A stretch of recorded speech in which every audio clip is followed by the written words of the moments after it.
یہ جو حدیث میں آتا ہے کہ میرا بندہ اتنا میرا قریب ہو جاتا ہے کہ میں اس کے ہاتھ بن جاتا ہوں جس سے وہ پکڑتا، میں اس کے پاؤں بن جاؤں تو جس سے وہ چلتا ہے، میں اس کے آنکھیں بن جاؤں ہوں جس سے وہ دیکھ،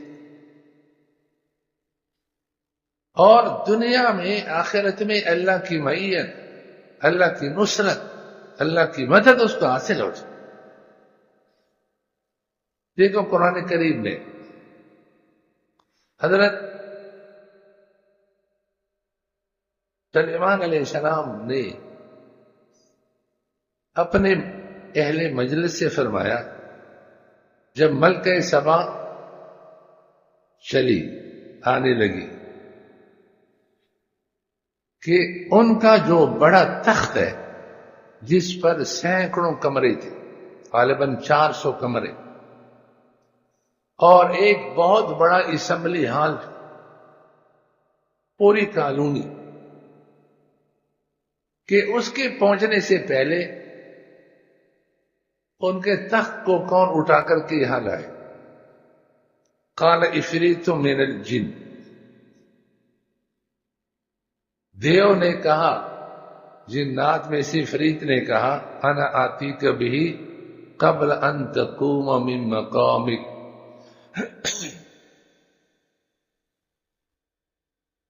آپ کی کچہری اور دربار کا جو وقت ہے 3 گھنٹے 4 گھنٹے ہیں، میں اسی میں لے کر آئی اور میں لا سکتا ہوں، لیکن قال الذی عنده علم من الکتاب، آسمانی شریعت، آسمانی کتاب کا علم جس کے پاس تھا،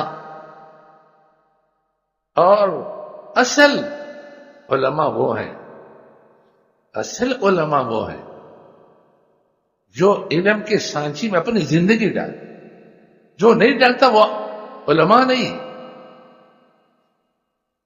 دلیل اس کی سنو، حضرت عمر رضی اللہ تعالیٰ عنہ نے کعب احبار رحمہ اللہ تعالی، یہ پہلے یہودی تھا، تورات کا عالم تھا، پھر مسلمان ہو گیا، پھر قرآن کریم کا عالم بن گیا، تو تورات کا علم بھی ان کے پاس ہے اور قرآن کریم کا علم بھی ان کے پاس ہے۔ حضرت عمر فاروق رضی اللہ تعالی عنہ نے پوچھا کعب احبار رحمہ اللہ تعالی سے، من ارباب العلم، علماء کون ہیں؟ انہوں نے جواب میں عرض کیا، الذین یعملون بما یعلمون، الذین یعملون بما یعلمون، علماء وہ ہیں جو اپنے علم پر عمل کرتے، جن کا اپنے علم پر عمل نہیں وہ علماء ہیں۔ تو قرآن کریم جن کو اہل علم فرما رہے ہیں تو وہ صرف الفاظ کا نہیں بلکہ ان کی زندگی بھی علم کے سانچے میں ڈلی ہوئی۔ انہوں نے کیا کہا، انا آتیک بہ قبل ان یرتد الیک طرفک، میں آنکھ جھپکنے کے برابر، یعنی ایک لمحے کے اندر لے کر آتا۔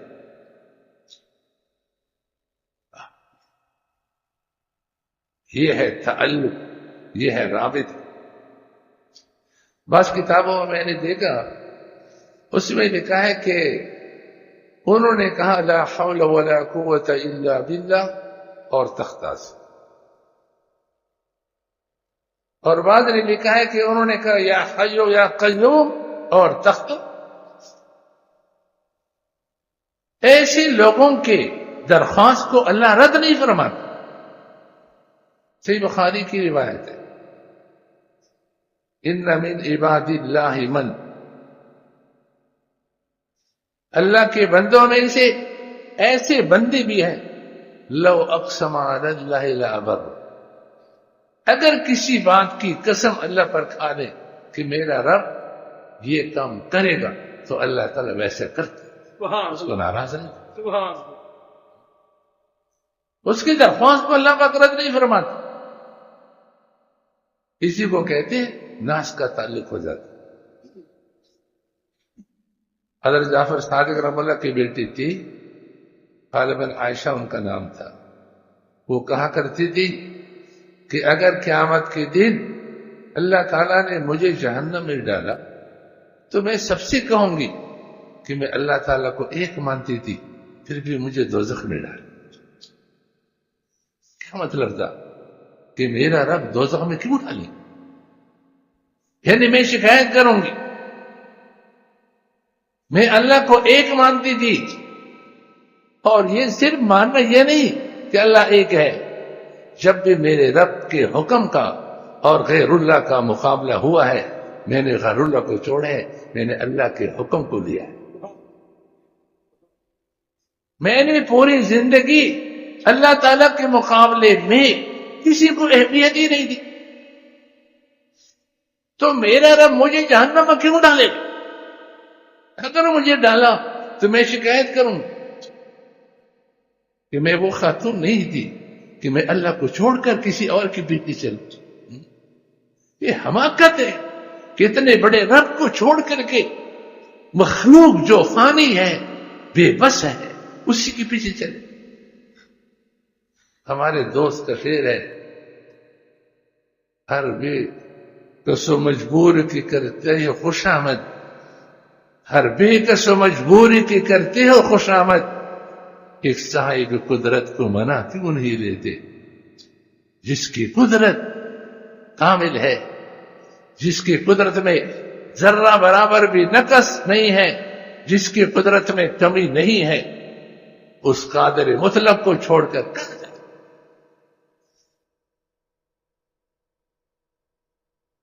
تو جو آسمانی علم سے واقف تھا،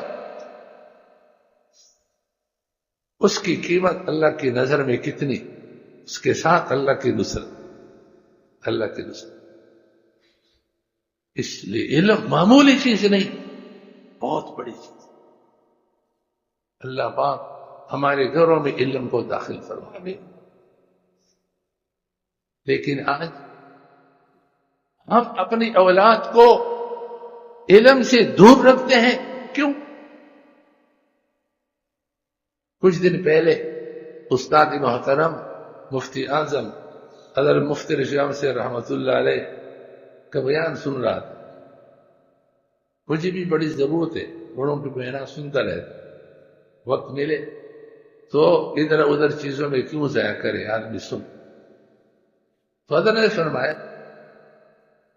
کہ مالدار آدمی اور بظاہر دیندار آدمی وہ مدرسے کو پیسہ نہیں دے گا، بعض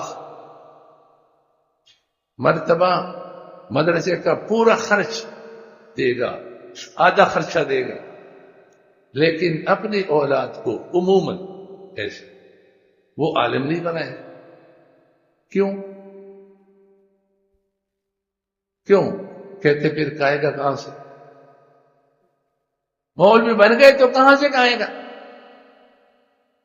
شیطان نے اس کے ذہن میں یہ بات ڈالی کہ اگر تیرا بیٹا عالم بن گئے تو کہاں سے کھائے؟ یہ بھوک سے مر جائے گا. اس پر حضرت نے بہت تفصیلی بیان فرمایا ہے کہ کہاں سے کہے گا. اس کے جواب کیا؟ اولن تو یہ ہے کہ آدمی سوچے. ہمارا اور آپ کا تجربہ ہے، مشاہدہ ہے، کون سا عالم بھوک سے مرا ہے؟ ہم نے یہ تو کتابوں میں پڑھا ہے. بعض علماء کے بارے میں یہ بات سامنے آئی ہے کہ ان کی موت کا سبب زیادہ کھانا بنا.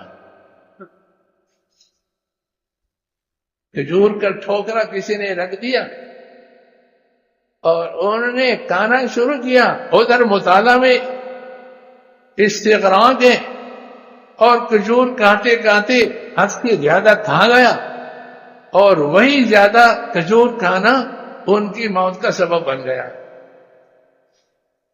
لیکن بھوک سے مر گیا، ایسا کوئی واقعہ شاید نہ ملے۔ حالات آتے ہیں لیکن اس درجے میں بھوک ہو کہ اس میں مر جائے، ایسا